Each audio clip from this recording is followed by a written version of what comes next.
Major funding for these broadcasts is made possible by grants from Capital One Bank and Chase Commercial Term Lending, the Witkoff Group, New York Community Bank, M&T Bank, Greenberg Traurig, Perfect Building Maintenance, Genova Burns. Additional funding is provided by grants from AKA Hotels, Corman Communities, Aerial Property Advisors, AVR Realty Company, Bank of America, Merrill Lynch, Bank Leumi USA, Briarwood Organization, CBRE, Citizens Bank, Colliers International NYC, CPEX Real Estate Services, Cushman & Wakefield, Customers Bank, DDG, Dime Savings Bank of Williamsburg, Fisher Brothers, First Nationwide Title Agency, Flushing Bank, Foley & Lardner, Friedman, Handler Real Estate Organization, HAP Investment Developers, Investors Bank, James D. Kuhn Real Estate Institute at Syracuse University, James Orphanides, Chairman USRealty.com, Kilroy Architectural Windows, New York's Window Company, Madison Realty Capital, Massey-Knackle Realty Services, Matone Group, Mercantile Commerce Bank, N.A., Meridian Capital Group, Newmark Grubb Knight Frank, Newbanks, MHP Real Estate Services, Optimum Window Manufacturing Corp., People's United Bank, Rosewood Realty Group, SJP Properties, Sterling National Bank, Sterling Risk, Stonehenge Partners, TD Bank, Terra CRG, the Continuum Company, the CUNY TV Foundation, the Moynihan Group, and these friends.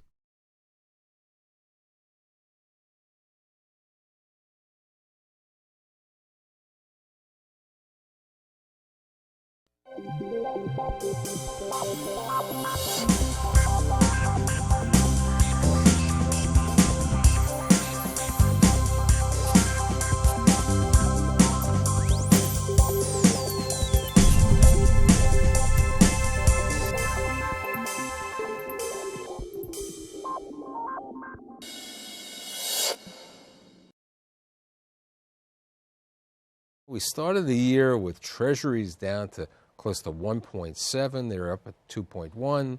There's a question of, prices are at the highest level in years for real estate.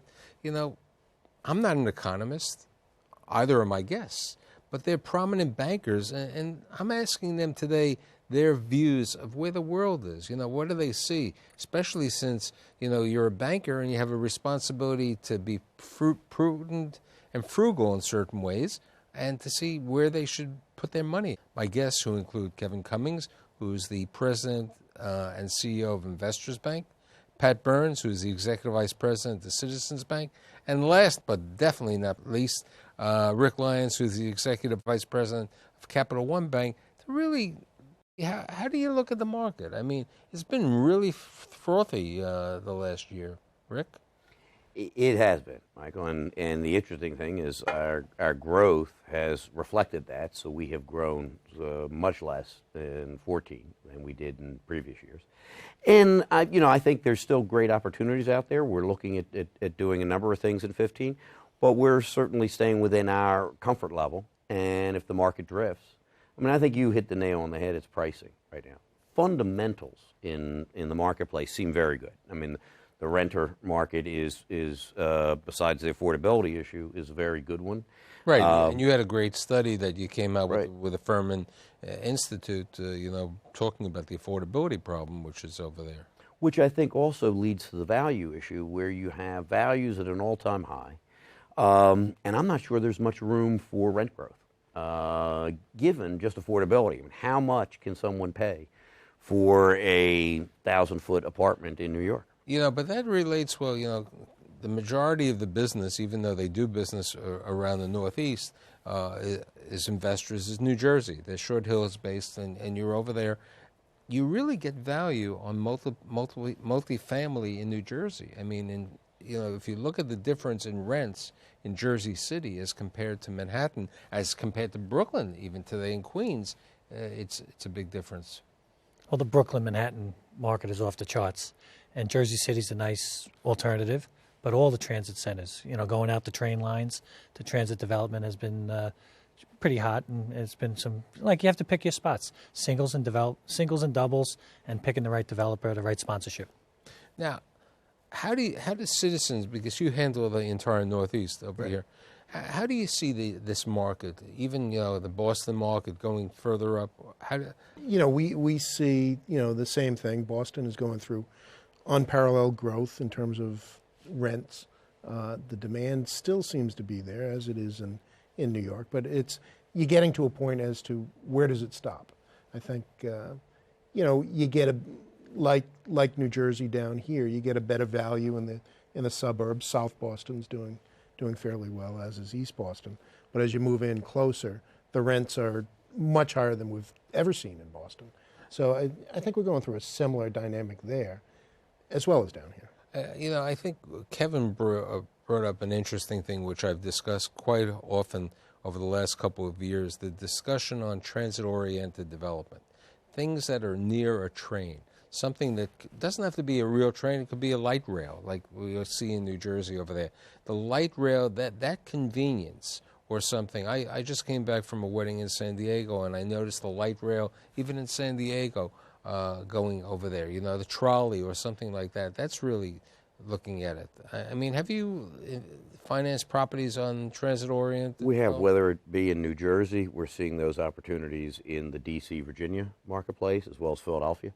So you see it up and down centers where it is getting quite pricey within the city core, and people are more than willing to move out as long as there's other activity out there. So you're on a transit center, you have retail and so forth nearby. But I think what's happening is the planned development of these transit centers with the urban planners and the better developers are bringing this in. The whole thing together. There is that thought process of of the ground floor, maybe 2 floors of retail, and then 3 or 4 floors, maybe 5 floors maximum of residential. So there's a total community use over there on the transit-oriented developments.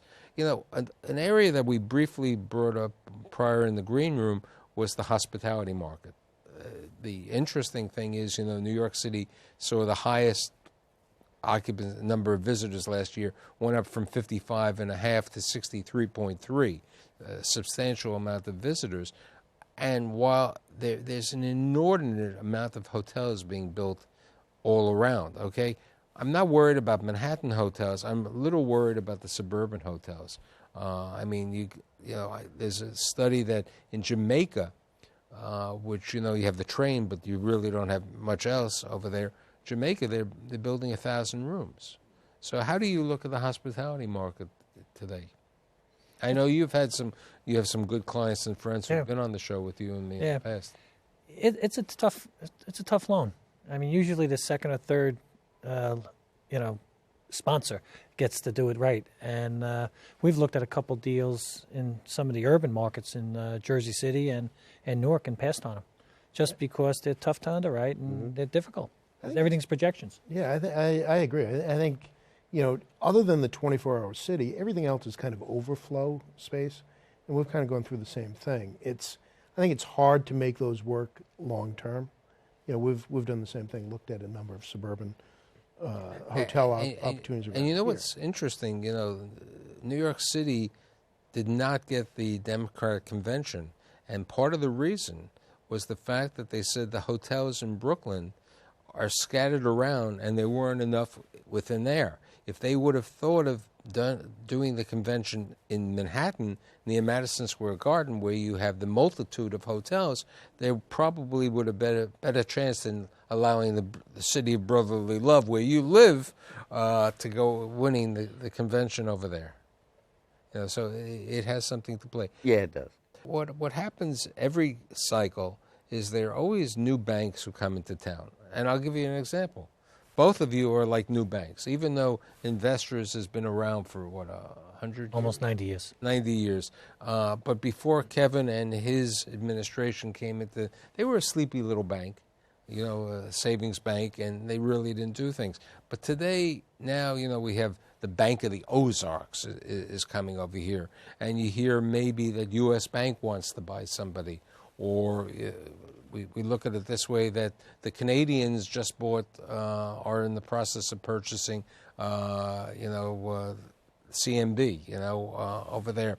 And there are new players. Everybody thinks that this is harvesting land that, you just put it here and it's sprouting.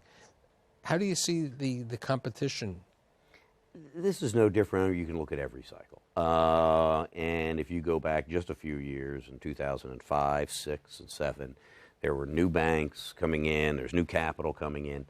And then sort of, they move and stay. I mean, our view is to be consistent. And if the cycle moves, the cycle moves. But we are relatively consistent. Our clients know what we've done a year ago. They know what we do today. But when you come into a new market, what do you have to do? You have to buy market share, typically, and that's a dangerous game. I think if you know your market, provide the service, there's enough good loans out there to make a good living. Our average loan in the commercial side is that $4 to $10 million loan. And in a lot of respects, it's underserved. And we can make a good living in that market, being a niche player and being focused on that market. Where's the market that Citizens sees themselves when it comes to real estate? In terms of size, I'd say our sweet spot is typically 25 to 60. We can go larger. We will do smaller. We try and focus. Client selection is huge for us. So, we try and focus primarily on larger institutional clients. Follow them wherever they do their business. A big segment is based here in New York. We still have, in some of our core markets, some smaller middle market clients that are important to the bank. It's just our growth pattern has been with the larger institutional. How do you see today with internet banking, with mobile, everybody going on the mobile situation? How do you see the bricks and mortar business in the banking? I mean, I haven't seen too many Capital One new large bricks and mortar opening over here. Citizens I haven't seen at all, Nope. To speak of in bricks and mortar. And you've done bricks and mortar strategically. How do you see that over the next couple of years? Well, certainly the branch will get smaller. There'll be less traffic, and there'll be other channels to deal, mobile, telephone banking, whatever. The training and the way you treat the customer, the teller is just going to go away. It'll be the universal banker. It'll be more of a wealth management treatment across all lines of business, retail and the higher end. We're kind of on the same page, maybe a slightly different scale, but we're smaller branches, much more of a broad-based knowledge for the people working within the branches, as opposed to tellers. Now, if I remember, Citizens had a large number of branches or sub-branches in supermarkets at one time. And we still do. We still do. In New England in particular, we've got two things. We've got supermarket branches in the Stop and Shops around New England, and we've got ATMs in all of the Cumberland Farms gas stations. So, but as far as the supermarket branches, I mean, they've been effective, for that niche.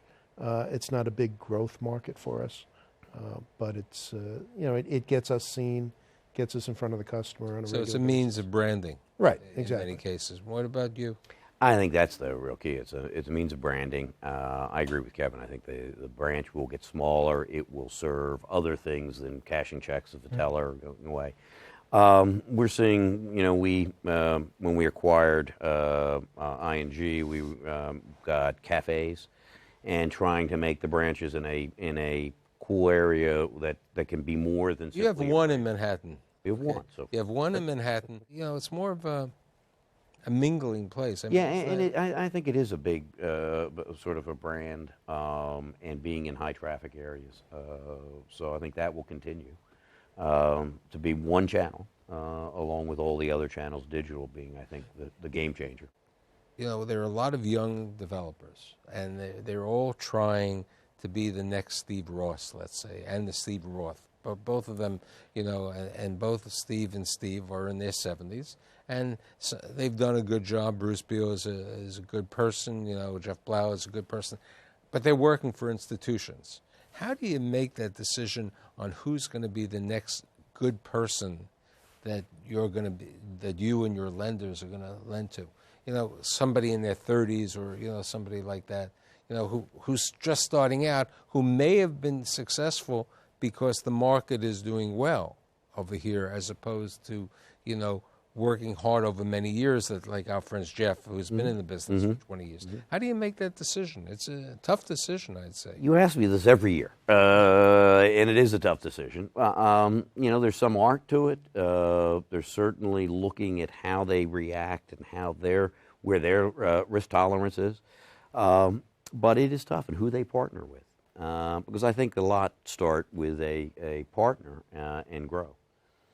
Yeah, I would agree with Kevin. I think client selection is huge. So it really depends on the experience that they're getting at that institutional client and how they transition to become the primary person. Typically, it needs to be with a strong partner. They need to have been actively involved and successful where they were previously. But I think it's hard. I think it's an art more than anything. I think it's really difficult. I spent some time with a fund, and when I was at Apollo, we make a decision of this is somebody who has the land, or they found the site. They really don't have much money. We're going to do something with them, and it's really a very difficult decision. And to make that risk-adjusted reward. I think how they handle difficult situations in the past, like how do they handle 2009, 2010, how they come through that, how risk-averse were they, how do they handle, a troubled situation, what's the true test of their character? And I think as they're transitioning out of these larger companies, they've typically shown something beyond more than just being an employee for that company. So I think it's a big transition, but it really is how they act. It's a little bit of an art selecting that that they're ready, and it depends on who they're partnering with. So there's a lot of pieces I think that go into it. There's no straight answer. How do you, the three of you, look at the subject of hedge funds? Somebody was talking to me recently that with the Jobs Act, with everything over there, hedge funds and crowdfunding and other sources are out there. How do you look at some of these new innovations? Specifically, we'll call it crowdfunding, where they're raising a lot of money, and allegedly they're doing the due diligence on these companies, and they're lending, people, that little old lady, in Texas or something like that is taking $2,000 and they're saying, "Oh, I'm going to make 10% on that coupon." I mean, how do you look at those? What's your thoughts about crowdfunding? I personally don't like it. The skin in the game theory, and it's really that mezzanine lending. It costs us. It gets messy if things go sideways with creditor agreements and things like that. So it's I'd rather keep it simple. Is a good process. What about you on mezzanine lending? On mezzanine lending, in terms of having a mezzanine partner behind us, it depends on who they are. It needs to be an institutional player that we've typically worked with in the past. That again, their approach and their how they handle things as they come up is going to be important. Obviously, the intercreditor is going to be critical. I'm not a big fan of kind of the gathering the money from all sorts of different sources. But if we've got a large institutional player that, which relates to the other subject, last year they issued approximately 11,000 visas under the EB-5 program. Now the EB-5 program, or $500,000, you can get a visa and all the rest, hadn't come into play that much into the metropolitan area for periods of time. Now some of the major developers, Gary Barnett at Extel, the Related, Douglas Durst, and others are utilizing the EB-5 money as a form of preferred equity or a form of mezzanine financing. Certain lenders, embrace it, and certain lenders say, I'm not sure because there's so many gyrations, let's say. You have to find the investor in China or South America. You then have to qualify that there are jobs going to be really created over here, that the administration is done properly, and that these loans have to be paid off. That's the problem that they do. They have to be paid off. I mean, certain people who are conservative bankers, who I'm friendly with, I'm surprised, are very willing to accept the EB-5. I'm not saying, if it's a name brand, I have easier thing, as opposed to an EB-5 regional center, which is two people. How are you? Have you seen the EB-5? We certainly have seen them, and it's complicated because they're all different and so forth. And it goes back to what you said. Some of the very fine developers who can really help us understand and wrap our hands around the EB-5, we will certainly be open-minded to. But back to the crowdfunding and all that. I mean, that's what's happening today. One of the reasons you're seeing values begin to move is a lot of people are beginning to play with other people's money that are chasing yield. And I think it's a little bit dangerous when you don't have, what I would say sophisticated investors. So that becomes an issue in that. And it also becomes an issue when your real developer really has very little in the game. So we like skin in the game as well. Who's PG in it, right? Who's signing? No, who's signing? Yeah. But I think part of my dilemma on the EB-5s is that people who never knew anything, they're renting a regional center. There are nuances out there in this situation, and when you're looking at a deal, there's really not that much money in the deal, and unfortunately, everything is a cycle. Right. Everyone sitting here has experienced cycles over the period of time, and you don't know when the cycle changes. And, we were talking before about 1031 exchanges, and this is how a lot of the deals have been done. People sell something, they make a profit, they say, I'm going to postpone the profit to the next generation. 1986, there was something called tax shelters, and they ended. You were playing accountant at that time, so it's a different world over there. Certainly, there's risk with the 1031 exchange. If that were to go away, there's a whole domino effect. At some point, somebody's going to have to pay the taxes, and when is the right time to do that? Who knows? But I think the 1031 exchange program and those type of tax shelters, it's important for the government to keep them. For the government either to keep them and hopefully keep them, and keep it going forward. Otherwise, I think it could be a potential disaster. There was always the question of the mortgage, the interest on mortgages deductibility, but mortgage interest. I'm not playing accountant because you're still a CPA on this. I believe the mortgage interest deductibility is up to the first $1 million on a mortgage.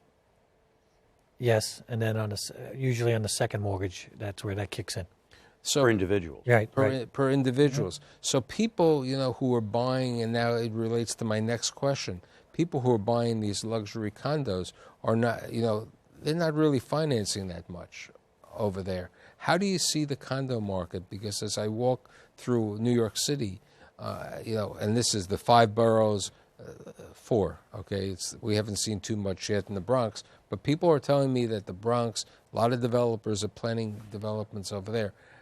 How do you look at the condo market today? Well, it's red hot, and there's a lot of risk as far as the sales. That's why we've kind of stayed away from the for-sale housing and have stayed with the multifamily. And some of the numbers in the multifamily scare the hell out of me. Yeah, we're kind of on the same page. We really haven't entered that market at this point. New York is probably the one location that we would consider a condo project. But it's the numbers are astronomical at this point, so it's going to be important to understand the viability. You're picking and choosing your condo. We're picking and choosing, and I think we're also picking and choosing what strata we want to be in. So there's the ultra luxury, which I think is pretty rare air now, and heavily dependent on so many global issues. All right, and then you have fundamental housing, and if you can find those opportunities, which is sort of amazing that fundamental middle income housing is anywhere from $1.5 million to $3 million a unit. Right. But we see some of that. But we pick and choose and are very careful on for sale. I'll speak for myself. You know, I'm a baby boomer, and I think all of us sitting over here are considered baby boomers. The baby boomers, at one time there was this proliferation, especially in New Jersey, of over 55 housing, both for rent and for sale. How do you look at that as bankers in today's market, because the aging population and comfort level of lending to that market?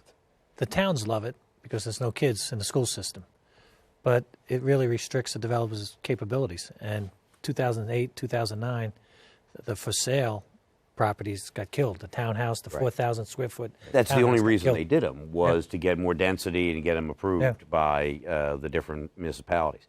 I mean, I don't think there's any advantage. I don't know. I mean, there's quite a cycle here. I mean, there's nursing homes, assisted living. No, I'm talking specifically. You're just talking over 55. I'm talking who over wants 55. To put a bunch of, do you want to be over 55 and put into a group with only over 55 people? I mean, I concur with you 100%. I remember my late in-laws moving to an over 55 community in Florida, and today the only thing that comes to that place is the hospital vans, because of the aging population. They're over 80 or 85, in some of these developments. They're very fine at the beginning, but when the population gets older and they're no longer working, it's a different environment. But I think there's a lot of money to be made in the aging population. The fact that the baby boomers are coming through here, folks are living to 80 and plus, and they don't want to be farmed out. They want to be in the urban centers. They want to be where action's happening, and I'm not sure folks are addressing that. I think that's a great point. In New York City, there are so few communities. People want, they don't want to be in Florida. They want to come back. They want to be with their families. And that's why a number of these condominiums or the smaller co-ops are being sold, and people really want it because they want to have the capability of their family. But if you're talking about age-restricted in New York City per se, in Manhattan there are only two. That's what it really is. But age-restricted is not a benefit. I'm not saying age-restricted. So, but creating environments where, in looking at population shifts, I think could be brilliant. My crystal apple over there. How do you see the balance of 2015? Good year? 2015, the markets are strong. The U.S. economy is improving. It's compared to the rest of the world, it's the place to be. I would agree. I think 2015 is going to be a solid year. I think going into first half of 2016 will be solid as well. And last but not least? I can't disagree. Right? Okay. But I do think that, what we lay today is what we'll be looking at in 17 and 18 and so forth. So, one has to look out a little bit longer. Okay. I'd like to thank Kevin, Patrick, and Rick, and I'll see you next week.